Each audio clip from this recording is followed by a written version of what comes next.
জীবনে ভালো থাকার সিক্রেট জানেন? কারো কথাই গায়ে লাগানো যাবে না। বেলার শেষে চোখ বন্ধ করে দেখবেন আমি আমার মতো করে যে গ্রহণ করতে পারবেন সেই হলো আমার আপন মানুষ। আসসালামু আলাইকুম, আমি দিল মাহমুদ আফরোজা। কেমন আছেন সবাই? মুরগির মাংস রান্না করবো। এখানে দিচ্ছি 1.5 চামচ আদা বাটা, রসুন বাটা, 1 চামচ আদা বাটা, 1 চামচ শুকনো মরিচ, 1 চামচ হলুদ, 1/2 চামচ ধনে গুঁড়ো, 1/2 চামচ জিরে গুঁড়ো। এখান দিয়ে দিচ্ছি বেশ কিছু পেঁয়াজ কুচি, 4 টুকরো দারচিনি, 5টা এলাচ, কয়েকটা গোলমরিচ, বেশ কিছু লং, 2টো তেজপাতা, পরিমাণ মতো লবণ, 4 টেবিল চামচ তেল। এখানে যে আমি ড্রাই রোস্ট করে রেখেছিলাম মশলাটা, সেটা দিয়ে দিচ্ছি। এটা ভাঙা আধভাঙা, মানে একবারেই আমি গুঁড়ো করিনি, একটু দানা দানা রেখেছি, সেটা দিয়ে দিচ্ছি।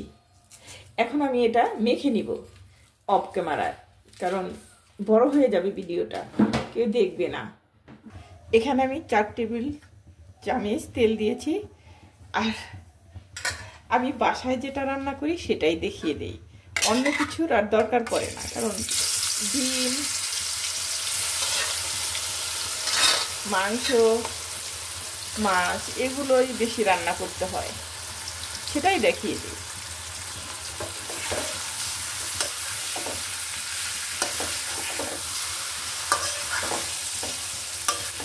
মেরিনেট করে মাংসটা রান্না করলে ভালো লাগে। অনেক রান্না করেই দেখেছি, কিন্তু এটাই বেশি বেটার। এভাবেই রান্না করলে সবচেয়ে টেস্ট। গরুর মাংস বলেন, মাছ, বড় মাছ, একটু মশলা দিয়ে মেখে, সব মশলা যেটা যেটা দেওয়া দরকার দিয়ে আপনি মেখে তেলটা গরম করে ছেড়ে দিয়ে আপনি রান্না করবেন, দেখবেন ফ্লেভারটা অন্যরকম আসবে, খেতে অনেক ভালো লাগবে। যারা আমার এই ভিডিওটা ভিজিট করছেন তাদের জানাই অন্তর থেকে ভালোবাসা। আর যারা দেখবেন অথবা এখনো দেখেননি তাদেরও জানাই অনেক ভালোবাসা। অনেক আপুরা ভাইয়ারা আমার উপর অনেক রাগ করে আছে, রাগ করে লাভ নেই। এই প্ল্যাটফর্মে কেউ কারো নয়, তাই যতদিন আছি মিলেমিশে থাকতে চাই। যারা রাগ করেছেন তাদের কাছে আমি ক্ষমা চাচ্ছি, রাগ করবেন না প্লিজ। আমি কোনো কথা বললে যদি আপনাদের কষ্ট হয় তাহলে আমি ক্ষমা চেয়ে নিচ্ছি। বারবার বলছি, আপনারা আমাকে কমেন্ট করবেন। একটু দেরি হয় আনসারটা দিতে, আসলে সময়ের অভাব, তবু আমি সেটা বলে নেই আপনাদের যে আমার একটু দেরি হয়ে গেছে, অথবা আমি যে কোনো একটা কাজে বিজি ছিলাম, এটাই বলি। আমি এখন ঢেকে দিব। প্রযুক্তি বিশ্ববিদ্যালয়ে মেলা হচ্ছে, সেখানে গিয়েছিলাম, সেটা বেশ কিছু অংশ আপনাদের দেখাবো। খুবই ভালো লাগছে, অনেক এনজয় করে আসছি, বেশ কিছুক্ষণ সময় কাটিয়ে আসছি, খুবই ভালো লাগলো। এত সুন্দর করেছে, আর ইউনিভার্সিটিটা অনেক সুন্দর।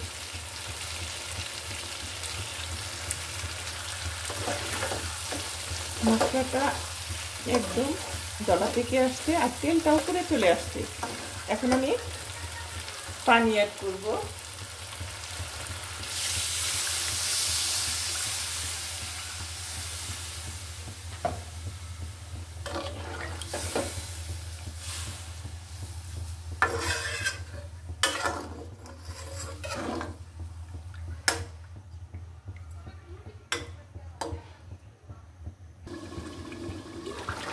তরকারিটা আমার হয়ে গেছে। মাংস রান্নাটা কেমন হয়েছে কমেন্ট করে জানাবেন। সবাইকে অনেক অনেক ভালোবাসা ও শুভেচ্ছা। আসসালামু আলাইকুম।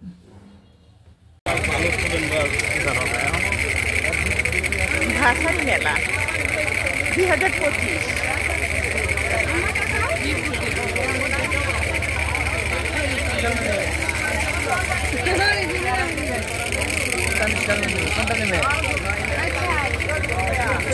ভাসানী মেলা অনেক সুন্দর হচ্ছে, স্টলগুলো অনেক সুন্দর, অনেক ভালো লাগছে এসে। রাত্রেই বেশি ভালো লাগে, অনেক ডিসেন্ট লাগছে, স্টলগুলো অনেক উঠেছে, দেখতে বেশ লাগছে। এখানে কথা বলা যাচ্ছে না, অনেক সুন্দর, এক্সিলেন্ট।